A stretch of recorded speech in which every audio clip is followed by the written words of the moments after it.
Hey guys, welcome to another video. Today we're going to be looking at Alphabet, which is the parent company of Google. So we're going to look at the company's story as well as its financials, and at the end of this, I will personally share with you what I think about the company as an investment. So let's get into it.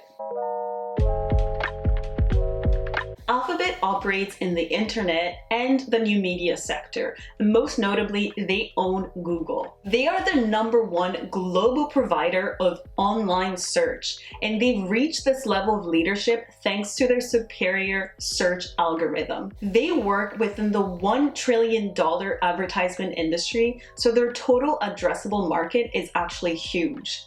Alphabet is somewhat of a conglomerate, and the business is separated into two main segments, Google and other bets. Google itself is divided into three main segments. The first is Google Cloud Services, includes Google Workspace, also known as G Suite, as well as AI-based cybersecurity company Chronicle. Then they've got the marketing, advertisement, and media segment where they run YouTube, Google AdSense, and Google Marketing.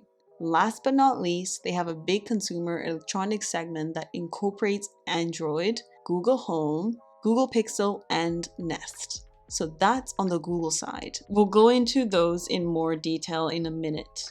Alphabet's other segment is referred to as Other Bets. Although this segment only represents less than 1% of sales and is not profitable, it is the focus of Alphabet's aggressive investments in recent years. Most of the companies that make up Other Bets have graduated from the Moonshot program, which is Alphabet's R&D's business that aims at launching new revolutionary, disruptive technologies that will impact the world over long term. Alphabet does not expect these projects to be profitable in the short term. YouTube, Android, and Google Chrome were moonshots at their early stages, but have since become major contributors to revenue. Alphabet claims that these moonshots are what sets them apart from other technology companies that tend to fall into irrelevance over time due to the fast pace of innovation in that field. So what are Alphabet's moonshots? We actually don't know because the company is very secretive about them. But we can look at what the other bets are since they are moonshot graduates. First, we've got Waymo. Waymo is an autonomous driving company that is currently operating an autonomous taxi network in Phoenix, Arizona. Then there's Calico, which is a biotech that uses AI in their R&D to combat aging and related diseases. Loon is a company that works to bring internet access to remote areas. They use high-altitude balloons in the stratosphere that provide an aerial wireless network to rural places. These are the kinds of projects Alphabet has going on in Other Bets. If we go back to the Google segment of Alphabet, the first main area of business is advertising and marketing. This is where Google makes most of their money, 80% of total revenues to be exact. Google uses their search algorithm and AI technologies to deliver personalized advertising to their users. And advertisers are willing to pay hefty sums in order to get seen by us. And since over 1 billion people use Google products every day, this is a pretty lucrative business for advertisers as well. On top of that, Google also provides advertisers with tools to better understand their advertising campaigns, something that they might not be able to get by just putting an ad on a bus, for example. So this happens mostly on Google search and on YouTube. And let me talk about YouTube for a quick minute. In my opinion, YouTube is one of the most exciting aspects of Google, and I think it will drive a lot of growth for them in the future. The numbers don't lie.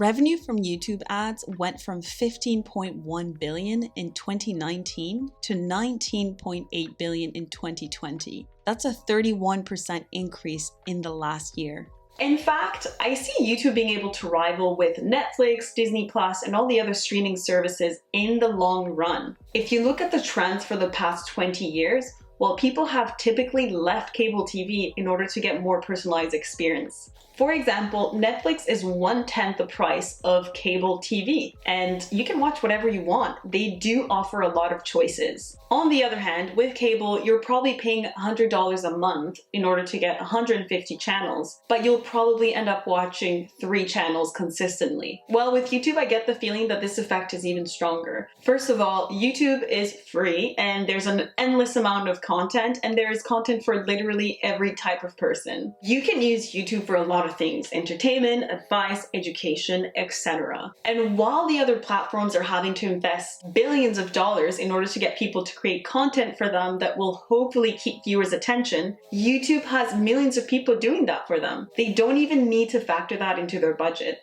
YouTube has a very efficient algorithm and ends up paying more for videos that have the most views. This is a way for the company to ensure that they're not overpaying any content creators that don't have as many viewers. Compare that to companies like Netflix that need to have a huge amount of budget in order to make movies, but there's always that risk that the movie could actually flop. On YouTube, people can interact as a community, follow their favorite content creators. And with people's attention span shortening more and more because there are a lot of distractions out there, YouTube also offers a choice to watch 10-minute videos, 30-minute videos, live streams. You can see that it's a more personalized experience for the viewer. In a certain way, YouTube is also becoming a bit like Twitter, where people can express their opinions or share news in a video format. YouTube is also improving and differentiating its services by offering YouTube Music, which is a music streaming service that looks very similar to Spotify. So as I mentioned earlier, YouTube still has a lot of growth ahead of them, and Google will really reap the benefits in the years to come. The next segment is consumer electronics. You will all be familiar with Android phones such as Google Pixel and also Google's App Store, Google Play, which is very similar to Apple's App Store. Here, Google earns money by charging developers a fee for their app to be available for download on Google Play. Also, according to International Data Corporation, 85% of smartphones worldwide are powered by Android OS versus 15% for Apple's iOS. Consumer electronics also encompasses Google's smart home business Nest, where they work to bring out smart speakers and devices, thermostats, and home security. The consumer electronics segment only makes up 12% of Google's revenue, but it is also growing at a fast pace. Last but not least is Google's Cloud Services segment, which mostly runs around Google Workspace. Google Workspace contains Gmail, Contacts, Calendar, Meet and Chat for communication, Currents for employee management, Docs for content creation, and Drive for storage. Google Cloud Services is still in its early stages, and the company expects this segment to grow exponentially in the next 5 years due to the rapid digitalization of many industries, which has been accelerated by COVID. The cloud services industry also has the potential to become a $1 trillion industry, and Google is on the way to being one of the big players in that sphere. And you can see here the diversity of industries and companies that have adopted Google Workspace as their cloud system. But when investing in any company, there are always risks involved. So what are the risks associated to Google? The first risk actually comes from Google's current business model, which is heavily reliant on revenues coming from online advertising. As we mentioned earlier, business advertising and marketing makes up 80% of Google's current yearly revenues. If an economic recession were to happen and companies stop spending so much on marketing, Google could potentially lose a lot of money. Also, increased competition from online advertising companies like Facebook could take away from their market share. This would result in less pricing power and lower revenues. I think the second risk comes from the fact that Google spends a lot of money on their R&D and other bets program, but there is a chance that these will never become profitable. That's probably the reason why they're called moonshots and other bets. I understand that Google uses these to stay ahead of the game and keep the company at the peak of innovation, but over time, these could turn into serious liabilities. Although Google does have enough cash to cover for those. Finally, Google faces a lot of antitrust pressures that come from other companies as well as regulatory agencies. Basically, Google dominates so many markets that lawsuits came out criticizing them for trying to maintain their monopoly by making shady deals or by being biased in their advertising. If Google were to be sanctioned by regulatory agencies, it would definitely slow down the company's growth. All in all, Google's story seems to be a promising one, but before I invest in any business, I need to check their financial health. It's possible to buy an amazing company that's overly priced, but keep in mind that that might just increase the risk of that investment and potentially lead to a lag of returns in the future. If I end up buying a good company that's too pricey, two things could happen. Either the earnings catch up to the price, or the price comes down eventually to reflect the earnings. And let me tell you, more often than not, the second option is actually what occurs. Always remember that there's a business behind every stock, and that eventually fundamentals always catch up to a crazy stock. So the first thing to look at is revenue and income. Revenue is just a fancy term for sales, basically how much the company makes in gross amount every year. Net income is what's left after you subtract the cost of running a business. So we're talking about interest, taxes, and general expenses. Think of net income as profit. In this chart, we can see that Google has been growing their revenues steadily year over year, which is what we want to see. Google has also been increasing their net income steadily over the past few years. Clearly, we can see that Google is a fast-growing business. If we divide the net income by the total revenues, we get the operating margin. The operating margin is simply the percentage of sales that Google was able to turn into profits. Here, we see that Google has a high profit margin of 22%, which is to be expected from the most well-run technology companies. Out of $100 that Google makes, $22 is profit. Next thing we look at is the company's balance sheet. Here we want to look at current assets. This is a combination of readily available cash or everything that can be converted to cash in the next year. This is essentially money that the company can use in the short term to pay debts, fund projects, or make acquisitions. We can see that Google has $174 billion in current assets. Then we want to look at current liabilities. This is the company's short-term obligations, so the amount of money they need to pay to creditors, debt that need to be paid, etc. in the next 12 months. We can see that Google has $56 billion in current liabilities. Clearly, this is way lower than their current assets, which means that Google is in a really good financial health and is unlikely to go bankrupt in the near future, even if a huge recession occurs and the company doesn't make money for the next year or two. If we move down to total liabilities, which includes both short-term and long-term debts, we can see that Google owes a total of $97 billion. The difference between current assets and the total liabilities is actually insane and is the reason why Alphabet is regarded as having one of the best balance sheets in the world, if not the best. Think about it. Google could never make money again and still be a $77 billion company. Why is this so significant? When we look at Google's market cap, we can see the whole company costs $1.6 trillion.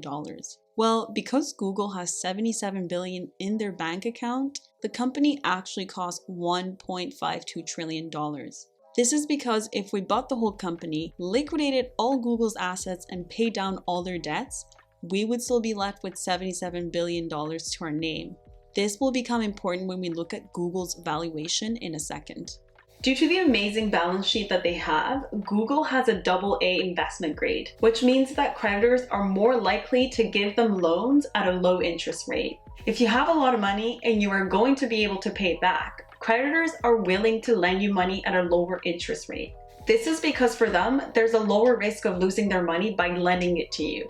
Next, we turn to shares outstanding. When a company buys back its own shares and the share count goes down, it divides the profits between a lower number of total shares, thereby increasing the profits received for each share. Google's total shares outstanding has been increasing ever so slightly over the years. This means that they actually have sold more shares to the public, probably to fund some projects and investments. This isn't too much of a problem for me because the increase is minimal, but I would still prefer to see a company decreasing its shares.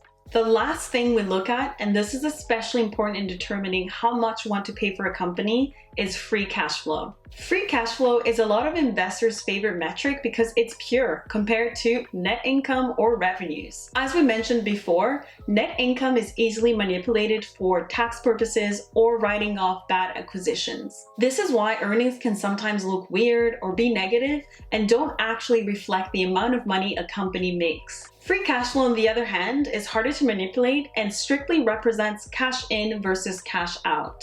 It is calculated by taking operating cash flows, subtracting capital expenditure, which is the money a company needs to keep running and possibly growing. When a company adds cash to the balance sheet, pays out dividends, or makes share buybacks, the cash comes from free cash flow. We can see that Google has steadily been increasing cash flow over time. This is the trend we are looking for. Now, when we were trying to figure out how much to pay for a stock, we need to turn to the average free cash flow for the past 5 years. For Google, that number is 28 billion. However, in 2020, that number went up as high as 43 billion, and if you look at the last 4 quarters, then free cash flow has gone up to 50 billion. Because the company is growing rapidly, I'll use 45 billion as my reference point because I definitely think they can reproduce last year's results over the long term. But keep in mind that this is arbitrary and it is up to you to decide what number you want to use. Then we need to figure out what multiple we want to assign to the free cash flow. Historically, the multiple is at 15. Now, for a company that has financials as appealing as Google, and because I have a very long time horizon, I'm willing to go up to 25. This is very rare, and I would only ever do this for a company as impressive as this one. Usually, I would assign multiples of 10 to 20. So when we multiply the free cash flow of 45 billion times 25, we get a total price of 1.13 trillion. This is how much I think Google is worth according to my valuation process. If we turn to Google's market cap, we can see that it is currently at 1.6 trillion.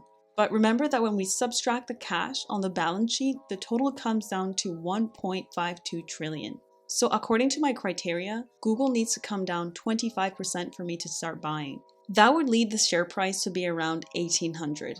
Now, this might seem like a huge decrease from where Google is trading at now, but just keep in mind that Google was trading at these levels in the beginning of this year, so I don't think it would be impossible for it to hit those levels again. And that's a wrap. Thanks for watching. Leave a thumbs up and subscribe to support the channel, and I'll see you next time.